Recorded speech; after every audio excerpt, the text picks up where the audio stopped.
Well, now to a conversation about just getting around, not only in the city of Detroit, but all throughout Metro Detroit. We know public transportation is critical to a thriving city.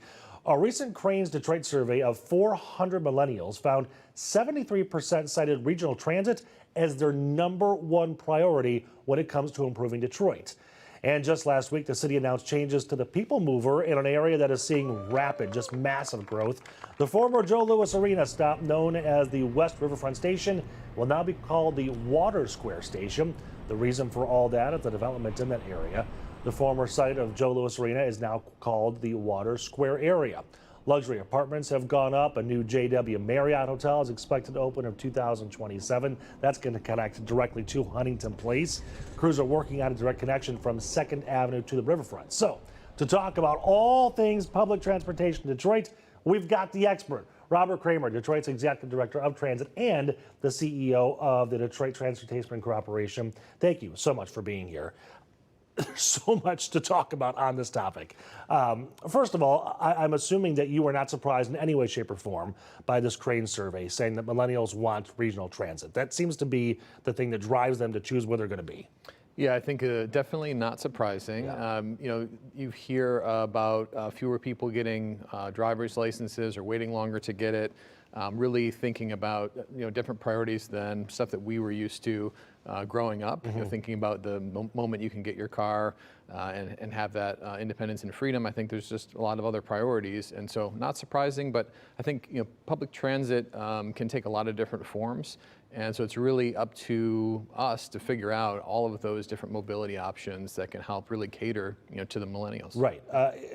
And I say this with no disrespect in any way, shape, or form, but it seems like Detroit doesn't have as many options as other metro cities. We have the People Mover, which really is just one line around the downtown core, right? The busing system and the Q line, which is fairly limited on where you can go. It's a great system, but limited. Would you like to see a larger transit system? Yeah, I think all of us would like.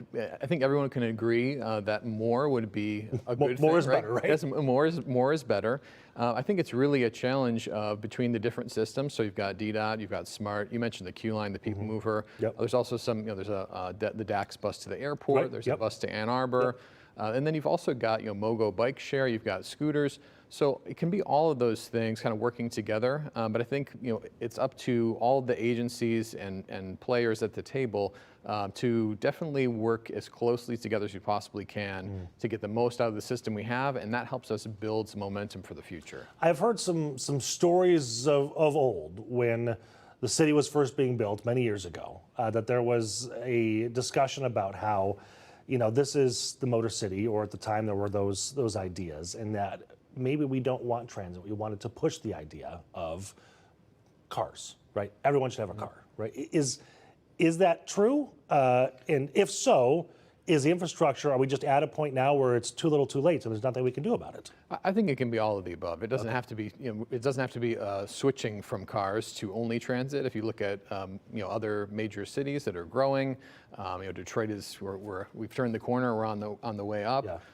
It's kind of all of the above. It doesn't have to just be, you have a subway and elevated rails and everything, or you have nothing. And I think that's the solution, is how do we find ways to build toward that?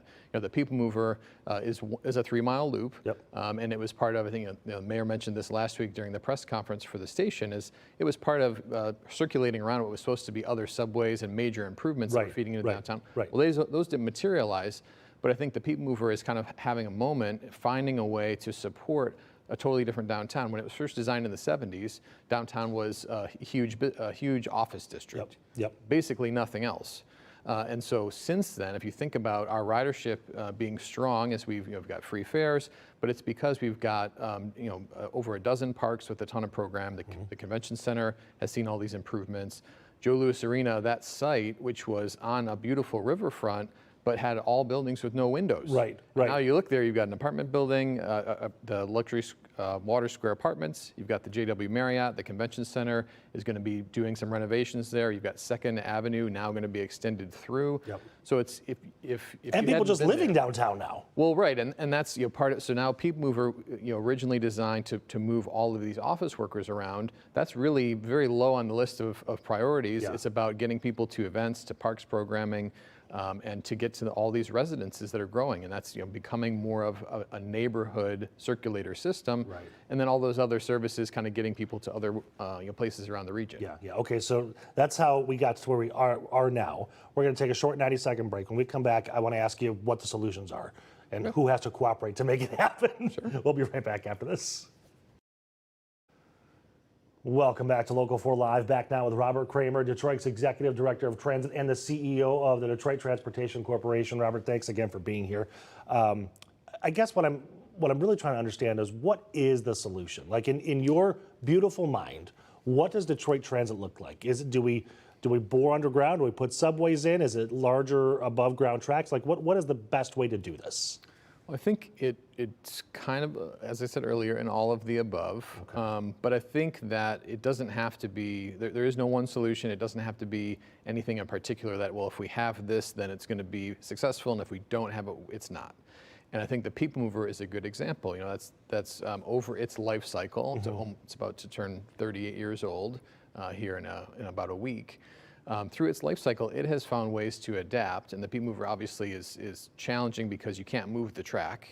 Right. And so it's there, but it has found a way to be helpful and supportive, and I think that's the last couple of years, finding any way that we can to add value. So as part of the draft events, as part of the Water Square developments, how can we add value and bring more benefits to the downtown and to the city and to the region? So I think with that as the model, is something you can't change. For the People Mover, we're doing a study. We've got some state grant money to do a study about what are things, little, mediums, and renaming a station, wayfinding, all the way up to, are there track improvements or not improvements, spurs you could build, going to Eastern Market, going to Corktown, and what would those look like? How could you get there? So there have been conversations about expanding the People Mover, the tracks, and where they could go. We're doing that study right now. There will be some public input. It'll be over the next 10 or 11 months. We're going to be going through that process, collecting that, seeing what the benefits could be. And it's not a matter of, at least in my mind, it's not a matter of, okay, well, we're going to build this and see what happens. This is going to be closely coordinated. So if there was anything that was going to happen with the People Mover, it would be part of a larger development to bring those benefits and more value to these different areas. I think keeping that in mind, you can apply that same logic when it comes to other transit services as well.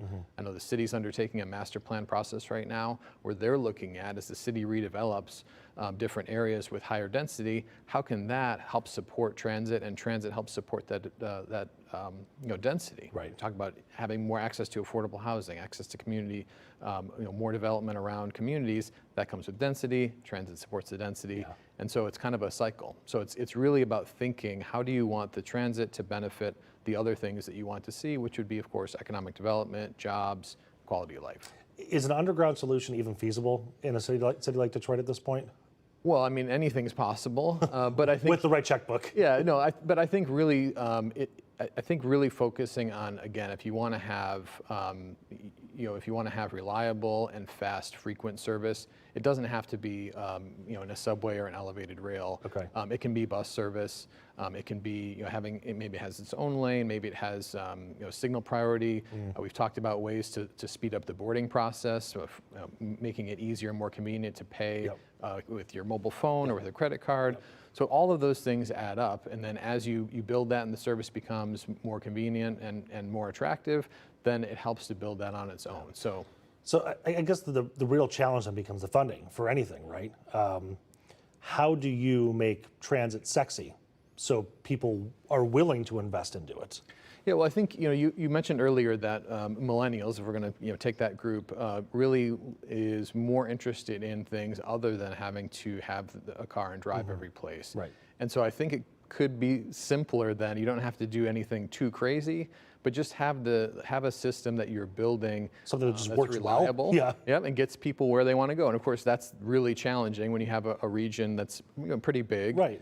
Figuring out how do you connect to the right points. But I think that's the focus. If you have a system that gets people where they need to go, that's going to be the best place to start. And from there, then from there you can work it out. Yeah. There have been lots of conversation about regional transit, and we had the most recent one a few years ago that voters did not approve. Is there, or should there still be conversations about regional transit, or do you think you're better served by focusing on the downtown? Oh, no, absolutely. The transit services need to connect really regionally. Okay. And I think that whether it's, it's people who use transit are not super concerned about what brand or system they're getting on. It's more about, is this getting me where I want to go? I see. When I have to transfer between routes or between systems, is that a smooth process? And so that's, with the RTA is kind of the region's transit agency. They operate the Q line and a couple of the airport service. But really, it's up to us as providers, DDOT, SMART, RTA, our partners in Ann Arbor. It's up to us to really coordinate and make the systems work together across the region. Right. And that, at least for me, that's the way that you build more support for more, is to really show that, hey, we're going to maximize what we can do with what we have, and we're going to do that through coordination and really listening to people where they want to go and trying to do our best to adjust as we go and get people to job centers and services. Yeah. So I don't live in your world. So is there a disconnect between, let's say, the millennials who are saying this is what we need and what we would like, and the folks who are making decisions and writing the checks? Or is there somewhat of a collaborative effort? Do you think it's going to take a little more time and a little more push? I don't think there's a disconnect necessarily. It's really up to us as the transit agencies, and obviously there's elected officials involved. There's a lot of civil servants, community, government agencies. It's up to us to continue to do the hard work of listening to people what they need, and then doing our best to adapt that. Here, how can we improve the service? How can we improve the experience? Yeah. That's another thing really for me that the People Mover has driven home, is the idea of the trains are running, whether there's one person riding them or whether there's 100 people riding on them.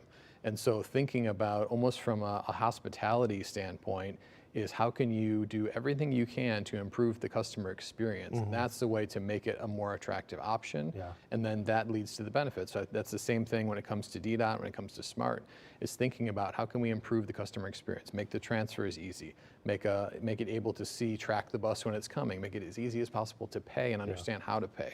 So again, I'm talking about the low level things, but those are really important. Kind of a trickle up effect. Yeah, exactly. Those are the things to really build up.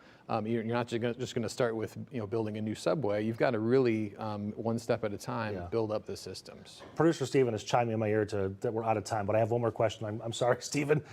In terms of funding, then we keep dancing around. I am anyway. How do we then find more money, whether it's federal, state, local, and then convince the people that this is where the money should be invested right now? Well, that's a question. That's a long answer, but I would say the short one is, for the People Mover in particular, the study is intended to kind of evaluate what would those projects look like, and what are some different ways we could look to fund them, some different possible models to fund them. And I think for transit as a whole, again, it's all about building one piece at a time. So each of the counties right now has some money that goes into SMART and other transit services. The city has a pretty good general fund contribution for DDOT. So how do you build those up? And the more you work together, that's the way to attract more investment, whether it's from government sources or private sources, is to show that you can make the best out of what you have and build some interest and excitement in what can come in the future. Where are the coffers most available? Is it private or is it government? I don't know. You'll go anywhere, yes. huh? whoever is willing to be a partner, and that's, again, back to the People Mover study is the best example of really trying to demonstrate the benefits you can get from that investment. That's the way, in my mind, is to show, hey, we can collaborate and get the most out of this, but also that we can bring real benefits to the community, to government institutions, to job creation, and from there, get everyone on board. Gotcha. Okay, Robert Kramer, thank you so much for taking your time. Appreciate Thank you.